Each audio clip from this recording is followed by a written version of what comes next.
अऊज़ु बिल्लाहि मिनश्शैतानिर्रजीम बिस्मिल्लाहिर्रहमानिर्रहीम अस्सलातु वस्सलामु अलैका या रसूलल्लाह सल्लल्लाहु अलैहि वसल्लम अस्सलामु अलैकुम रहमतुल्लाहि व बरकातुहू।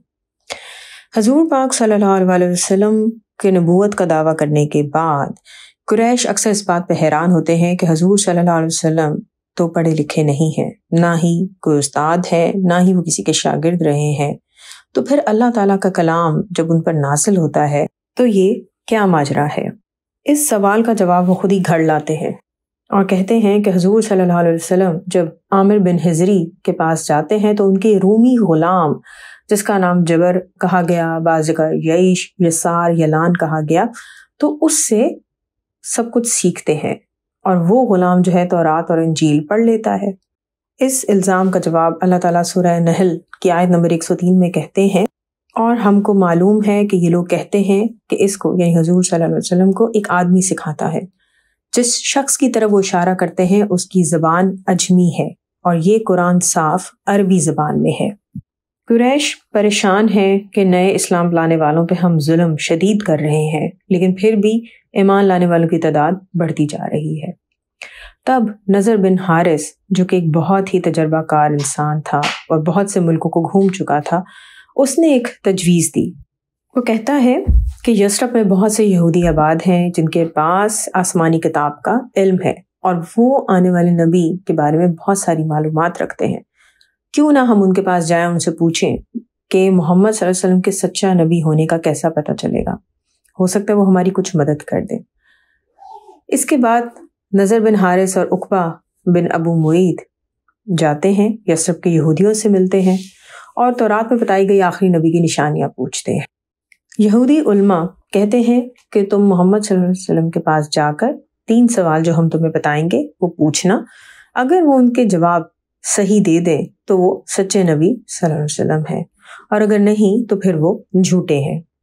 वो 3 सवाल लेकर नज़र और उकबा वापस आते हैं। कुरैश मक्का जमा होते हैं, हुजूर सल्लल्लाहु अलैहि वसल्लम से सवाल पूछते हैं।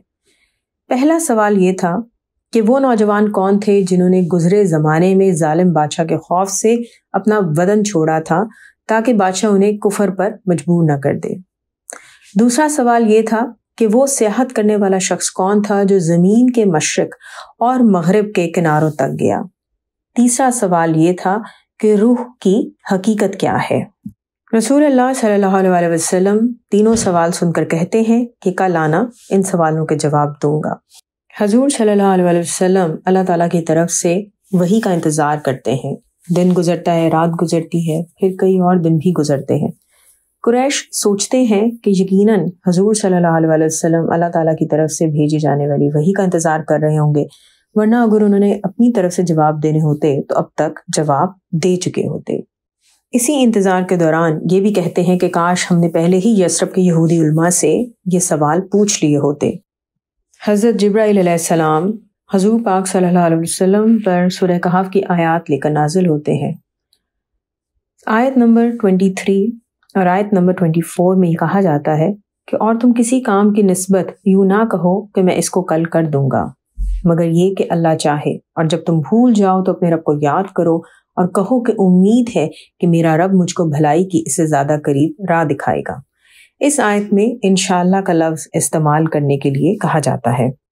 बाकी नाजिल करदा आयात में हज़रत जिब्राइल अलैहिस्सलाम तीनों सवालों के जवाब हजूर सल्लल्लाहु अलैहि वसल्लम को बताते हैं। हजूर सल्लल्लाहु अलैहि वसल्लम पहला सवाल कि वो नौजवान कौन थे जिन्होंने गुजरे ज़माने में जालिम बादशाह के खौफ से अपना वतन छोड़ा था ताकि बादशाह उन्हें कुफर पर मजबूर न कर दे। इस सवाल के जवाब में असहाबे कहफ का वाक़या बहुत तफसील के साथ सुनाते हैं। ये वाक़या सूरह कहफ में बयान किया गया है। दूसरा सवाल था कि वो सियाहत करने वाला शख्स कौन था जो ज़मीन के मशरिक़ और मगरिब के किनारों तक गया था। इसका जवाब था हज़रत ज़ुल्करनैन रहमतुल्लाह अलैह के बारे में। ये वाक़या भी सूरह कहफ में बयान किया गया है। तीसरा सवाल था कि रूह की हकीकत क्या है। इसके जवाब में सूरह असरा की आयत में बयान किया जाता है कि रूह मेरे रब के हुक्म से आती है और तुम्हें निहायत ही थोड़ा इल्म दिया गया है। ये जवाब सुनकर यहूदी कहते हैं कि ये जो तीसरा जवाब है क्या ये आम लोगों के लिए है या यहूदियों के बारे में है। तो रसूलुल्लाह सल्लल्लाहु अलैहि वसल्लम कहते हैं कि दोनों के बारे में है। یہ تمام جواب سن کر نہ صرف قریش مکہ بلکہ یہودی بھی ناراض ہو جاتے ہیں۔ جواب نہ صرف صحیح تھے بلکہ بہت وضاحت میں بیان کیے گئے تھے۔ یہ واقعہ دیکھ کر قریش مکہ میں سے بہت سارے لوگ حضور صلی اللہ علیہ وسلم پر ایمان لے آتے ہیں۔ انشاءاللہ نیکسٹ ویڈیو میں بیان کیا جائے گا کہ کس طرح حج کے لیے آنے والے لوگوں کو قریش مکہ حضور صلی اللہ علیہ وسلم سے بدظن کرنے کی کوشش کرتے ہیں، لیکن ان کی چال انہی کے گلے پڑ جاتی ہے۔ الصلاۃ والسلام علیکہ یا رسول اللہ صلی اللہ علیہ وآلہ وسلم۔ السلام علیکم رحمۃ اللہ وبرکاتہ۔